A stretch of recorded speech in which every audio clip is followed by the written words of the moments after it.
À l'initiative de son Excellence Monsieur l'ambassadeur du Rwanda en France, la communauté rwandaise s'est mobilisée ce samedi 5 juillet 2014 dans les locaux de l'UNESCO de Paris pour célébrer avec ferveur la libération du Rwanda.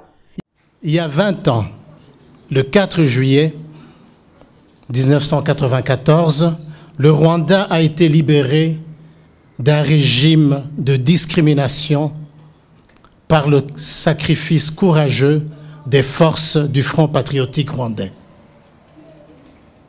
Conduite par Paul Kagame et constituée de citoyens engagés, regroupant toutes les composantes de la nation rwandaise, cette force de résistance a mis un terme à l'extermination des Tutsis et à l'idéologie du génocide. Libéré depuis le 4 juillet 1994, le pays de Paul Kagame reste l'un des pays du continent respecté pour avoir bravé l'un des plus grands génocides qu'a connu l'Afrique. Près d'1 million de personnes tuées en 3 mois seulement, ce qui représente les 3/4 de la population Tutsi, marginalisée et minoritaire. Et c'est à juste titre que 20 ans après, les Rwandais se mobilisent.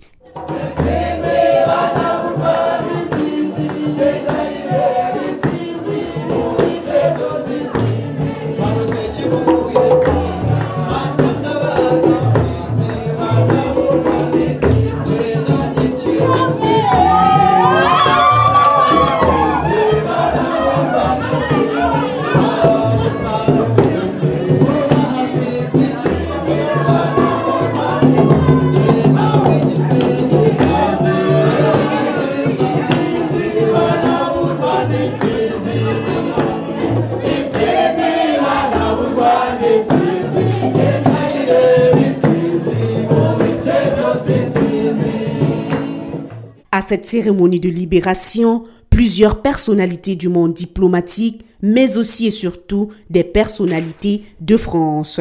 Au rendez-vous des festivités, des danses traditionnelles,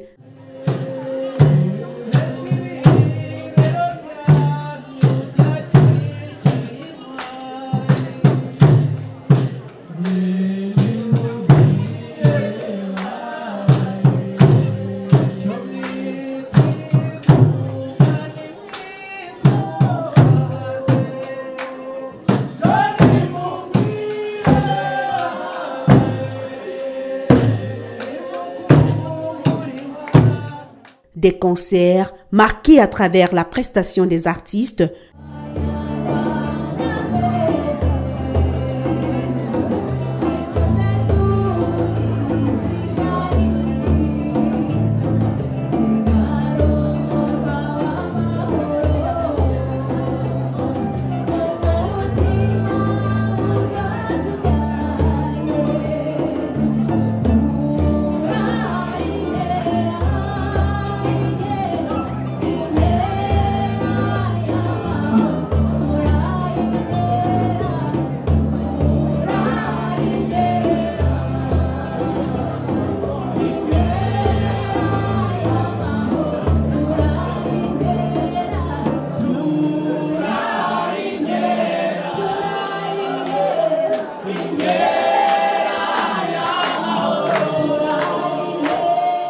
des projections cinématographiques au bonheur de tout un peuple. Cette fête est extraordinaire. C'est une fête réussie. Ça nous a permis de nous rencontrer. On dirait qu'on est à Kigali même, à la capitale. La fête, d'abord, c'est la fête pour nous. C'est la libération. C'est la fierté de notre président qui nous représente, qui reste digne, qui reste rigoureux. Et à ne pas confondre la rigueur et la dictature. Moi, je suis, comme il a dit la phrase, il a dit, les faits sont têtus. Moi, je dis, le temps est têtu.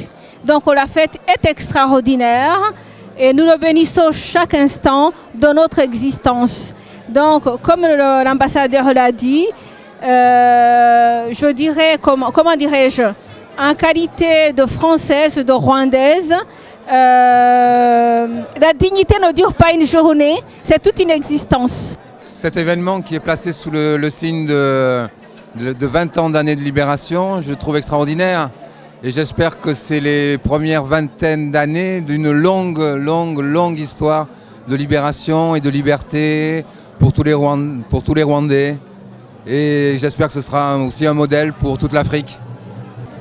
Ibyo maze kukubwira umunsi mukuru turishimye kandi ibyo wadukoreye n'ubu ngubu turacyabyibuka turi mu mahanga ariko iki gihugu twarakivukiyemo twarakije dukuze cyangwa twarakijemo dushaje si cyacu ishema kumuduha turarishyigikiye kandi ubupfura natwe turabufite turanabugendana perezida wacu turagukunda nkuko dukunda u Rwanda rwacu u Rwanda n'utwacu twese u Rwanda turarushigikiye. Le 4 juillet marque pour ainsi dire un jour inoubliable pour les Rwandais. Après beaucoup d'années de souffrance et sous la houlette de son excellence Paul Kagame, le pays se retrouve et se sent libéré. Et pour tous les Rwandais, une constance demeure, faire en sorte que ce qui s'est passé ne se répète plus.